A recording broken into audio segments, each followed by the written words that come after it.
ரயில்வேயில் வேலை செய்யக்கூடிய ஒரு வயதான ஒரு முஸ்லீமை வந்து 3 காட்டு மிராண்டிகள் இந்துத்துவா குரூப் வந்து அந்த ஆளை அடித்து அந்த ஆளை வந்து ஜெய் ஸ்ரீராம் சொல்லுன்னு சொல்லி, ஏண்டா அந்த ஆளோட வயசுக்காவது நீங்கள் மரியாதை கொடுக்க வேணாமா? அவருடைய வயசு உன்னுடைய தகப்பனோட வயசு மாதிரி இருக்கேடா.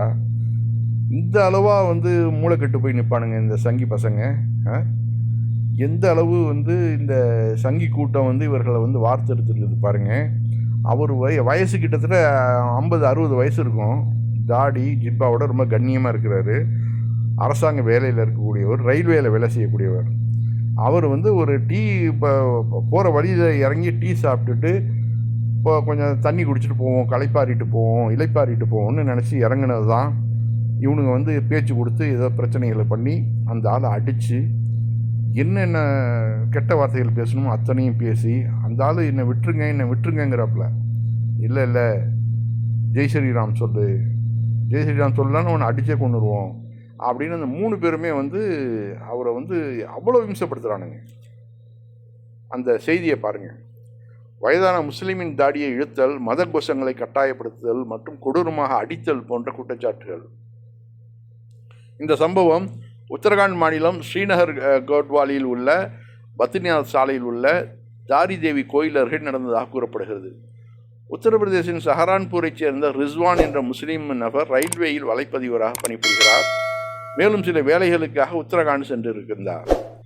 வழியில் தேநீர் மற்றும் சிற்றுண்டிக்காக நிறுத்தும் போது முகேஷ் பட், மனிஷ் பெஸ்ட் மற்றும் நவீன் பண்டாரி ஆகிய 3 இளைஞர்கள் அவரை தாக்கி அவரது தாடியை இழுத்து மத கோஷங்களை உச்சரிக்க கட்டாயப்படுத்த முயன்றதாக கூறப்படுகிறது. இந்த சம்பவத்தின் வீடியோவும் சமூக ஊடகங்களில் வேகமாக வைரலாகி வருகிறது. இந்த செய்தி வந்து இந்த நாட்டுடைய நிலைமை எந்த அளவு மோசமாக போயிட்டுருக்குங்கிறதுக்கு இதெல்லாம் ஒரு உதாரணம். அந்த ஆளோட வயசையாவது நீங்கள் வந்து கொஞ்சம் யோசனை பண்ணி பார்க்க வேண்டாமா? மத வெறி வந்து அந்த அளவாக கண்ணை மறைக்கும். இந்த ஜெய் ஸ்ரீராம் சொல்லிட்டாக்க அவர் என்ன முஸ்லீமை விட்டு ஓடிடுவாரா? அவர் உயிரே போனாலும் அவர் இஸ்லாத்தை விட மாட்டார் கிறுக்கணுங்களா? இந்த மாதிரி அந்த ஆளை போட்டு அந்த வீடியோ பார்த்து நான் அதை பதிவேற்றலான்னு பார்த்தேன். ஆனால் யூடியூப் வந்து அதை வந்து அனுமதிக்காது. பெரிய பெரிய கத்திகளை வச்சுக்கிட்டு, பெரிய சுத்தியில் வச்சுட்டு அந்த ஆள் அடிக்கிறதுக்கு வரான். அந்த ஆள் தாடியை பிடிச்சி இழுக்கிறான். அந்த தாடியை வந்து நான் வந்து வெட்டுறேன், கத்தியை கொண்டு வா அப்படிங்கிறான். அதெல்லாம் அதில் வந்து ஒருத்தன் அதுக்கு தான் கீழே வந்து ஒருத்தன் வந்து कमेंट अड़क्रांग सुभाम कुमार भाई पाकिस्तान में और बांग्लादेश में हिंदू के साथ ऐसा होता है तब तुम लोग पोस्ट को नहीं डालता है वहाँ के हिंदू के साथ ज़बरदस्ती धर्म परिवर्तन कराता है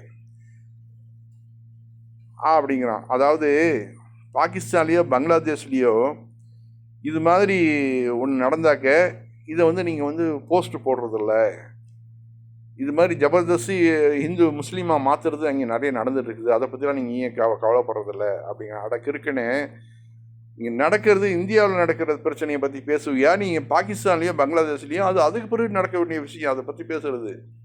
இப்போ இந்த வயசானவரை வந்து நீங்கள் எதுக்கடா போட்டு சம்மந்தம் இல்லாமல், அவர் யாருன்னு தெரியாது உனக்கு, அந்த வழியில் வந்தவர், அதுவும் அரசு உத்தியோகத்தில் ரயில்வேயில் வேலை செய்யக்கூடியவர் வந்து டீ சாப்பிட்றதுக்கான இறங்கினது, அங்கே வந்து வம்பு பண்ணி அந்த 3 பேரும் அவரை அடித்து தகராறு பண்ணி இந்த அளவு பண்ணியிருக்கிறானுங்க. இதை பற்றி கேளுடானாக்க இதே மாதிரி பங்களாதேஷ்லேயும் பாகிஸ்தான்லையும் நடக்குது, அதையே நீ கேட்க மாட்டேங்கிறேன்னாக்கா அது அந்த நாட்டில் உள்ளவங்க கேட்கணுண்டா. அது இல்லை இங்கே உள்ள மோடி தான் இந்துக்களோட காவலனுங்கிறார்ல, இவர் மோடியை போய் கேட்க சொல்லு, இல்லை அமித்ஷாவை போய் கேட்க சொல்லு.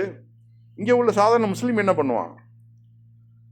எந்த அளவு அறிவு கெட்டு போய் மடத்தனமாக நடந்துக்கிறானுங்கன்னு பாருங்க.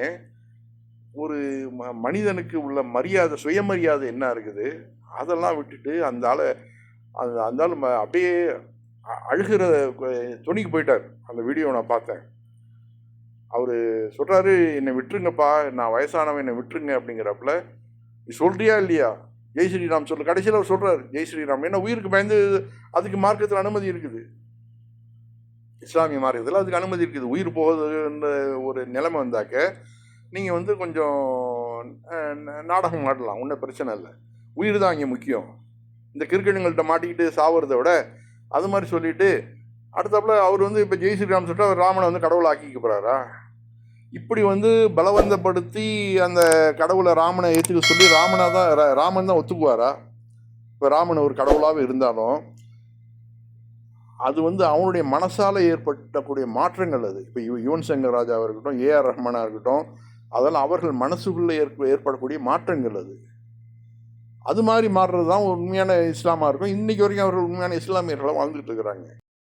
அதை விட்டுட்டு கத்தியை காமிச்சு ஜெய் ஸ்ரீராம் சொல்லணும்னா இந்து மதம் வளர்ந்துருமா? ஏன்டா இப்படி இருக்கிறீங்க?